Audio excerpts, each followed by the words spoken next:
Hello, Casual Connect Asia. Thank you very much for having me.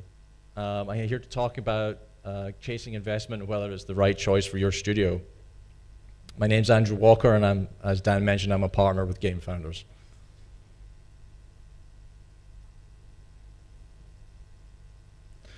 Well, I did want to make a quick intro to Game Founders, not to spend too much time on this, but it is, as Dan mentioned, a game-only accelerator. We run a 3-month program based on a selection process through our online portal, gamefounders.com, and we ask teams to apply, and through that process, selection process, an evaluation process, we invite 7 to 10 teams to come to our location, which up to this point has been Tallinn, Estonia, to come and work with us on a 3-month program. And that 3-month program involves several key pillars. The first of which is mentoring, which is where mentors from top quality companies and top quality people come and visit and spend time with the teams on a one-on-one basis, as well as giving seminars to talk about the business behind the games. The overall goal here is for the teams to listen and to learn how to go about their business in a way that will set themselves up for success. We also see that pitching is very important in this process, and we have regular pitch days every Thursday, and the teams will be pitching to the mentors that are there on the day, but also to the partners on a weekly basis. And we can track their progress through regular board meetings, what we call board meetings, where we checkpoint their progress every couple of weeks. And at the end, and not to forget playtest days, I think that's actually quite important. It's a way of getting real potential customers in to give honest and brutal feedback to where those game developers are maybe going a little astray in terms of their games. It's also a lot of fun, and it's a real blast seeing young adults, young kids get the hands on the games that are under development. But at the end of all, and a lot of the goal of this is to get people ready for demo days, where we go out on the road to talk to investors, get them take their pitches across the world. And the last program that we run, which was in Tallinn, we had a demo day in Tallinn, followed by Helsinki, followed by Malmo, which was in connection with the Nordic Game Conference. And then we went to San Francisco. So we did a pretty wide coverage. So Game Founders Europe, this is just a little bit of a status, and there's a lot of data here, but of the 27 teams that passed through the program, all of which are still operating, it's very mobile heavy, 80% of which have developed or shipped mobile games. We do have some really good PC teams, not so much on console, because although there are some teams with ambitions there, and 85% of those studios have launched original IP, and that's a large part of our mission, is to build companies with value, and value through original IP. We've created over 150 full-time jobs. That number changes. I wanted to give an exact number, but that changes on a daily basis, as you might imagine. And we've had several successful investment rounds, and a lot of our teams have also chosen to go down the route of working with a publisher, whether that's a stepping stone or whether that's their chosen strategy. Overall, we've raised secondary rounds totaling over 1.5 million euros. And I'm going to talk about case studies, both inside and outside of Game Founders, that led to those rounds. But Game Founders Asia, we are working with great partners in MDEC and the Digital Malaysia team to open an office in Kuala Lumpur, and we are now accepting applications for our first Asia program, which will start in fall of 2015. If you're interested, please apply at gamefounders.com. Our application system is now up and running, and we really hope to work with some of the amazing talent in Malaysia and in Southeast Asia and the world We've had teams come to Europe from South America, India, and we expect that many teams will come from far-flung places on the planet to work with ourselves in Malaysia. But that's not the only thing we're doing, and I promise I will get on to seeking investment, but there's so much happening. We're going on a big Asia tour. Our next stop is Johor, followed by Jakarta, Ho Chi Minh, Manila, Tokyo, Bangkok, Pulau Penang, and ending in Kuala Lumpur. If you're interested in attending, and it's also a good opportunity for you to get more time with us, but we're doing this in connection, and something that I just couldn't fit into the slide, unfortunately. We're doing this in connection with Unity. So it's going to be a series of sessions, not just with ourselves, but with Unity, a local developer in each of the locations, and an ability for developers to come and pitch and get their own pitch practice in front of an audience. So it'll be a lot of fun and a great opportunity to network with the local development community. But to the subject at hand, seeking investment. And let's talk about that in terms of choosing your own path. I really like the idea that the graphic on this is a boat, because a lot of it is about navigation rather choppy waters. And maybe it's not an octopus as the CEO of your company, but there definitely are a variety of different ways of finding your own path that makes sense for you. But I want to start it with some questions that just sort of frame the type of decisions that face developers building games and maybe considering seeking investment. Finding an investor is a full-time job. I've watched many developers struggle with the task of talking to investors, building pitches, and going on the road with those pitches, going from show to show or from meeting to meeting, and all the while feeling that they should be back at home building games. And that's a struggle. I mean, it's a way that companies can come under some stress. So it's a way, you must plan for this. You must figure out a way to split core responsibilities within your team so that maybe the CEO can be out of town figuring out what it is, how to pitch and getting that investment while passing responsibility to development to other people. Are you a good communicator? Can you message your strengths? Can you message what makes you a great investment proposition?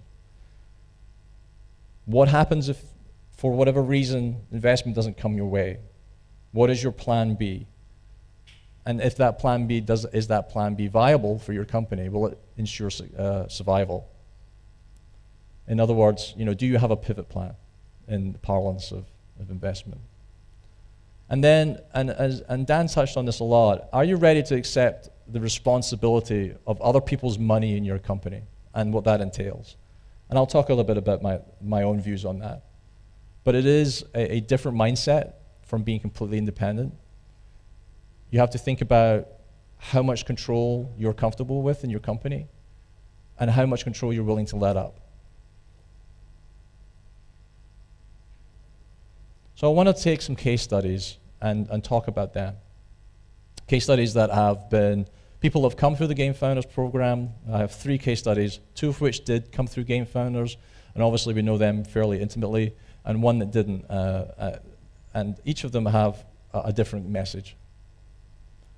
The first is Bad Seed Productions, based in Milan, Italy. They were a group that exited Ubisoft Milan and set up for themselves, came through Game Founders, which we gave a €15,000 seed investment, and they came to the program for 3 months.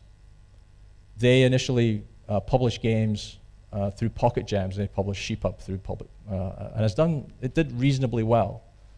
And decided that in order to give themselves a runway, they needed a significant round of investment. And so a local investor, or local to Italy, United Ventures, took on a round of €500,000 and has given them significant runway, and they have then shipped a further game with IOPA. They have continued to use publishers. They are premium games, just as a data point.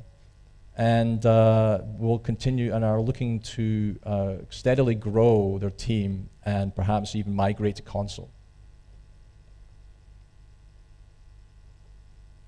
The second case study is Beacon Studios from Lisbon in Portugal. You know, and again, these are not well-known hubs of game development. I think Milan and Beacon from Lisbon, I think these are up-and-coming, emerging areas. These guys were self-financed, and they shipped a game called Smash It with a publisher. It didn't perform to their specifications, or to their expectations. They parted ways with the publisher, but successfully and over the course of 6 months, secured several offers for investment. But it took the CEO completely out of the game development process, which he was not happy with. And in the end, accepted a round of 600,000 euros from Portugal Ventures. These are not the multi-million rounds that maybe you hear about in the news so often, but this gives these guys, you know, over a year, year and a half of runway to ship products, build teams, and so now they have the time to figure out how to bring in the right kind of disciplines for self-publishing, and not outsource marketing or monetization or advertising to another entity like a publisher. But they've also taken on board members as a condition of the investment. This is an additive in most cases, but obviously they have to be good fits for the corporate culture of the developer. It's something you have to be very careful of, and we'll talk again a little bit more about that. A third case study is Tiny Lab Productions in Vilnius, Lithuania. Again, they came through the Game Founders Accelerator, 15,000 euros seed, and they've spent 3 months with us. They worked very hard to seek investment for over a year, and that distracted them, I think, a lot from really working on their products on a full-time basis. So they just drew a line under that effort and refocused on self-publishing with a plan. And their plan was Android-only, casual games for an identified market.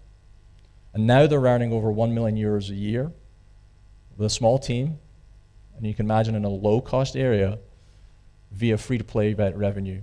And they're using that money to reinvest in much larger projects without giving up any equity whatsoever. So what does it mean to find your own path? And I'm going to look at this at sort of 2 different levels. One is a very sort of fork in the road called red ocean versus blue ocean. And I don't know if you're familiar with those terms.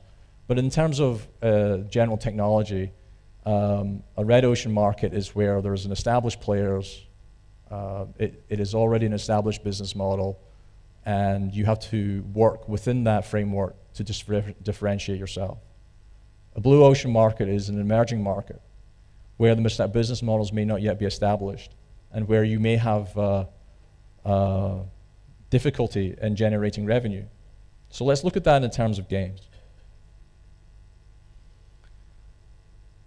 So in terms of games, a red ocean market might be mobile, PC and Steam. We hear daily just how difficult it is, discovery. I mean, there are a lot of companies that are getting investment to try and solve that problem. At the end of the day, you are fighting with a large number of established business players, companies that dominate the app stores when it comes to mobile and even Steam. But if you can find your unique advantage over the competition and build a user base, it's still viable. I mean, we are here in the fastest growing game market in the world, Southeast Asia. You may well be, you can look at this and say, I can compete on feature. Maybe I'm going to build the best graphical games on the market. Maybe I'm going to be low cost. Maybe I can get my games out for such a low cost that I can still generate high margin if they succeed. Or maybe I am attacking a particular market. We have a very good relationship with a an Arabic developer who will localize for that emerging market. And that's their differentiation. They're taking games and localizing it culturally into Arabic markets in the MENA region. And indeed, that's the same with companies like My Games, who take games and take them into China, which for all intents and purposes to many Western developers is a closed market. Or you could take a different road. You can go to the blue ocean road, where there are significant potential opportunities in virtual reality, like Oculus, or augmented reality, like Microsoft HoloLens, or neurogaming even, where there's a large number of small players that are threatening to make it big. You get a first mover advantage. You get to talk about being a pioneer. Not all pioneers find the promised land. Some end up with arrows in their backs. But if you can figure out a way to survive while the market establishes itself, you have built up a team with some fairly valuable, tremendously valuable in many respects, skills that would be interesting to a potential acquirer. But you need to find a way to survive in that meantime. And there's no specified amount of time you need to survive. It's an indefinite period. Hopefully not too long, but time, it sometimes feels time will drag as you continue to wait and wait and wait for that magical moment when the market just starts to drive itself. As I've talked before, is working with publishers a path? And it certainly is, and I wanted to just draw some comparisons and these are from my observations. With investors versus publishers, you are trading either equity in terms of investors versus revenue for working with a publisher. You're outsourcing marketing, user acquisition, maybe even advertising to the publisher in return for hopefully an audience that they can bring to you. That I have lots of lively discussions with people who believe that's not the case, and then I don't say they're wrong. It's just that it's a case-by-case basis. Capital for development for publishers is now much less commonplace. Obviously, I'm very mobile focused in that, but I see that on PC as well. The console market has kind of collapsed when it comes to the old school pay for development as an advance against royalties. And the judgment of success is different between an investor and a publisher. The investor is going to look at overall performance in terms of how you're building value in your company through IP, through the audience that you're building. And that might not be through one game, that might be through many. Whereas a publisher is going to look very myopically at this game that you have signed with them. And that has its own challenges. It's very common that developers go from publisher to publisher simply because the expectations that the publisher had on the product were not met, yet for the developer it was probably a success. So how do we go about talking to investors? And the phrase is always be pitching. And that's something that we and game founders take very seriously. So we've talked about the weekly pitch meetings. Because it produces a cycle of feedback, with the key skill being, can you listen to the critique and the suggestions and then implement the right ones? I'm not talking about taking every single piece of feedback and feeding it back in, but if you can judiciously listen and adapt and then reflect that in a revised pitch, you will have a benefit to your whole company. It will become more laser focused as you eliminate that which is unnecessary. So we start by defining goals. You encapsulate that in a pitch. You pitch, you get feedback, you go back and you think about the positioning of your company, which then feeds into the goals, and so on. As you go round this feedback cycle, it may become necessary to make large changes, but it may be just refinement. We had a company in the last batch that actually changed which game they were working on based on feedback. It wasn't necessarily the right decision, as I'm going to show you later, but it was a decision that they took a responsibility for. And that's something that we look for in all of our developers. Are you going to take responsibility for the changes in your own position? We're not going to make handhold everybody. We're going to look for the entrepreneurs who can drive forward and make the companies a success without us having to run the company for them. I could talk all day about pitching, and I have done, but I wanted to come and give you what I believe is my pitching mantra, which is be bold, be clear, and be memorable. Why be bold? Because people want to listen to people with ambition. They want people who want companies who are going to make changes and make an impact on the market.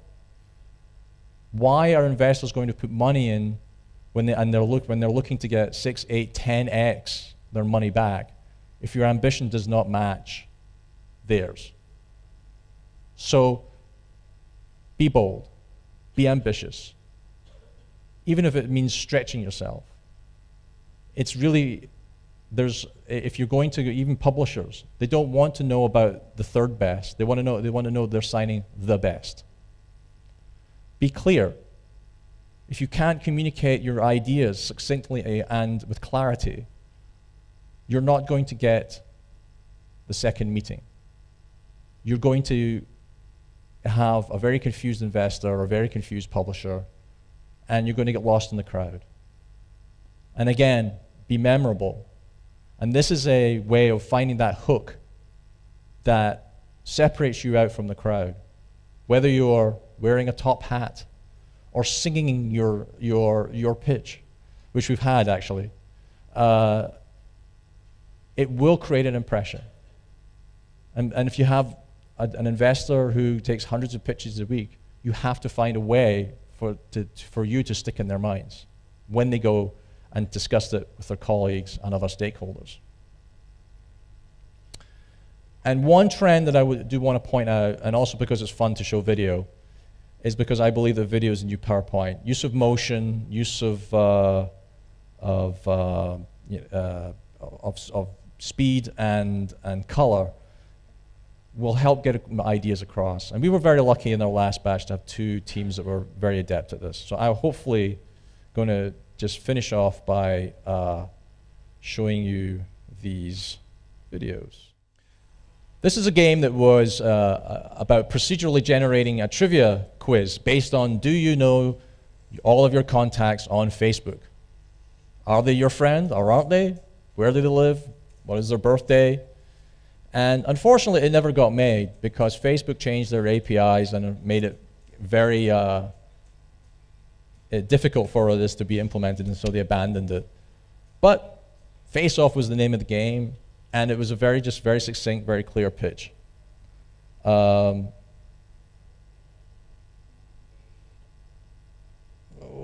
how do I get to, yeah, here we go. This one did go live. This game is called Project Tilt by a Brazilian developer called Bitcake.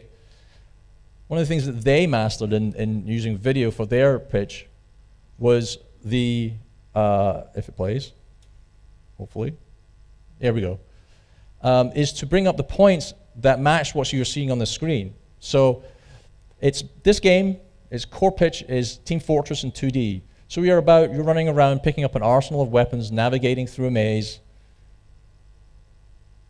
crazy deathmatch battles, and then we'll see some explosions just because explosions are fun, using Mario Kart-like pickups.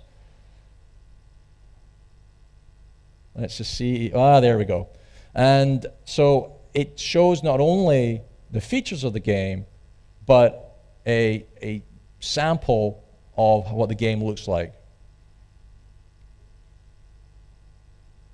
So, summing up, chasing investment. Accepting investments means you are going to be up for sale, whether it's now or later. Investors are going to want to liquidate and sell, hopefully for a nice return at an appropriate point later. And if you have chosen the right investors, they will share the same ambitions that you have. Manage your cap tables carefully to maintain control of your company. I think that there can be some very naive people out there that believe that selling a large portion of the company is safe, but you have to have leverage. You have to have leverage by which you can maintain control and keep that percentage that goes out to the investor to an appropriate level. Be bold, scale your ambitions and team for success. You have to go out, and if you want to take investment, you're going to have to go for it. It's go for the gold ring. There's no other way of doing it. There's no point in playing small. And your pitch deck is really like your mission statement. Can you build your narrative that brings you the right kind of investor? The right kind of partners? And also, it brings a sense of mission to your entire team. If you listen to feedback and refine it over time, it will help you get there.